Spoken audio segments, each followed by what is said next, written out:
Hello students, how are you. So students, आज मैं लेकर आया हूँ अनदर एजुकेशन रिलेटेड वीडियो और इसमें मैं सॉल्व करूँगा एक्सरसाइज 12.1 का सरफेस एरियाज एंड वॉल्यूम का क्वेश्चन नंबर 6।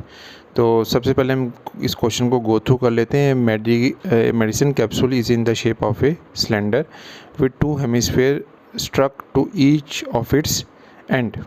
ठीक है, तो दो हेमिस्फेरिकल जो आपके कैप्सूल्स हैं उनको स्ट्रक करके इनको मतलब जोड़ा जाता है।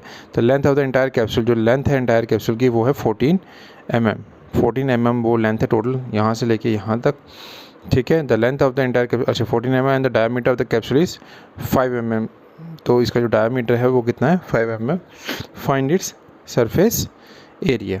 तो हमें इसका सरफेस एरिया को फाइंड आउट करना है। तो हम आप पहले इसको सॉल्व कर लेंगे क्वेश्चन को। इसकी पहले डायग्राम तो ऑलरेडी इसमें बुक में आपको दी हुई है, तो स्टिल इस डायग्राम को मैं थोड़ा सा बना के बता देता हूँ ताकि आपको थोड़ा सा इजी रहे how to solve this question. तो सबसे पहले तो मैं इसकी शेप ड्रॉ कर लेता हूँ।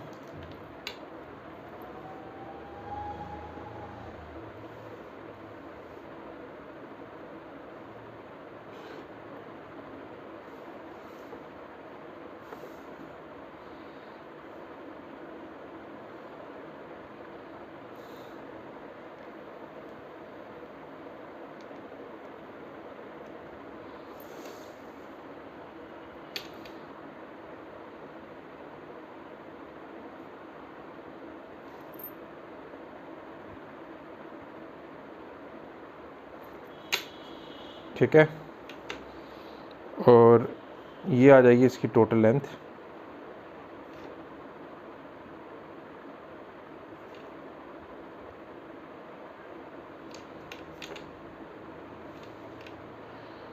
ठीक है, ये आ गई इसकी टोटल लेंथ और यहाँ पर इसका ये आ जाएगा डायमीटर। यहाँ पे बना लेता हूँ इसका, ये जो है इसका diameter is of 5 mm। Okay, अब यहाँ पे मैं क्वेश्चन नंबर मेंशन कर देता हूँ। यहाँ पे क्वेश्चन नंबर 6। ठीक है, ये आ जाएगी आपकी एक्सरसाइज 12.1 10th मैथ। ओके, अब इसके बाद अगर हम पहले तो इसमें आप ये देख सकते हैं कि ये जो पोर्शन है ये सिलेंड्रिकल पोर्शन जैसा लग रहा है और ये आपका लग रहा है आपका हेमिस्फीयर टाइप। ठीक है, और यहाँ पर ये देखिए, यहाँ पर इतना पोर्शन आपका हेमिस्फीयर टाइप लग रहा है और ये आपका सिलेंड्रिकल टाइप लग रहा है। तो इसका मतलब दो हेमिस्फीयर और एक सिलेंडर का अगर एरिया को मैं एडअप कर लूँगा तो मेरा surface area of the capsule निकल के आ जाएगा। तो आई थिंक इसका एरिया और इसका एरिया तो ऑलमोस्ट सेम होगा। नंबरिंग कर लेता 1 2 एंड 3। तो जो सरफेस एरिया है आपका, surface area of 1 equals to surface area of 3, वो तो सेम है हेमिस्फीयर का, इक्वल्स टू वो क्या आ जाएगा, सरफेस एरिया ऑफ हेमिस्फीयर। और वो किसके इक्वल है आपका 2πr का स्क्वायर। ठीक है, अब सबसे पहले तो मुझे r को फाइंड आउट करना है। अब मैं r को कैसे फाइंड आउट करूँगा, डायमीटर तो दिया हुआ है मुझे। ठीक है, यहाँ पे लिख लेता हूँ, डायमीटर इक्वल्स टू कितना है आपका, इसका डायमीटर है आपका 5 है। ठीक है, 5 mm। तो रेडियस कितना आ जाएगा आपका 5/2 mm। ठीक है, तो ये आपका आ गया, यहाँ पर रेडियस निकल गया। अब मैं क्या करूँगा, मुझे निकालना है surface area of the cylindrical part या हाइट। तो उसके लिए मुझे, आपको पता है surface area of cylindrical part का फॉर्मूला क्या होता है, सरफेस एरिया ऑफ सिलेंडर किसके बराबर होता है, वो आपका 2πrh। ठीक है, तो अब मेरी r की वैल्यू तो निकल के आ गई है, आप देख सकते हैं। r तो मैंने यहाँ पे निकाल लिया, r तो सिलेंडर के लिए भी सेम रहेगा। ओके, अब मुझे क्या करना है, मुझे अब वैल्यू निकालनी है h की, हाइट की। तो this is the height of the cylinder. अब अगर ये हाइट ऑफ द सिलेंडर है तो मुझे टोटल लेंथ दी हुई है, आप समझ रहे हैं, मुझे ये लेंथ निकालनी पड़ेगी तो मेरी हाइट निकल जाएगी। अब देखिए, अब ये जो डिस्टेंस है, ये वाला डिस्टेंस और ये वाला जो डिस्टेंस है, ये भी आपका रेडियस को रिप्रेजेंट करता है, समझ रहे हैं आप। तो ये कितना है 5/2, मैंने निकाल लिया ऊपर रेडियस 5/2, और ये भी आपका 5/2। टोटल लेंथ कितनी 14। तो 14 में से अगर मैं 5/2 -5/2 और -5/2 करता हूँ तो मेरी हाइट ऑफ द सिलेंडर आ जाती है। तो ये आप लिख सकते हैं, हाइट ऑफ सिलेंडर कितना आ जाएगा आपका, टोटल लेंथ कितनी है 14 माइनस ये 5/2 और -5/2, ये निकल के आ जाएगा।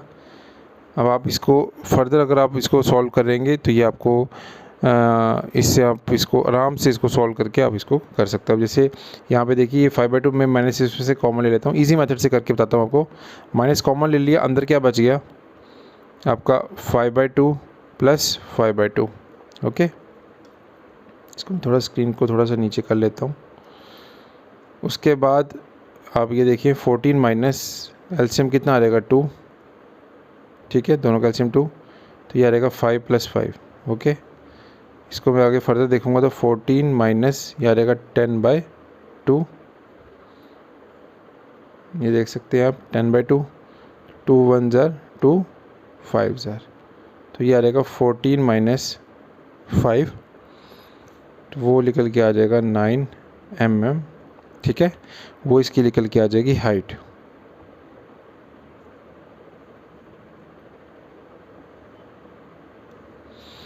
This is the height of the cylinder.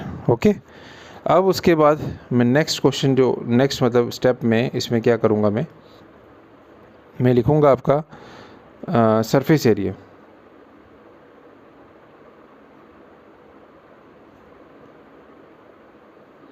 Surface area of capsule,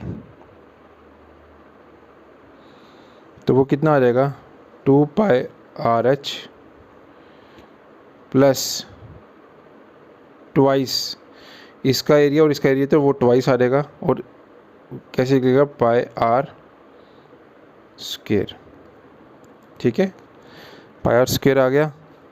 अब मैं इसके ब्रैकेट्स को अगर मैं इसमें से कॉमन निकालूँ तो मेरा 2 तो कॉमन आ रहा है, इधर भी 2 है इधर भी 2 है, तो मैं निकाल लेता हूँ।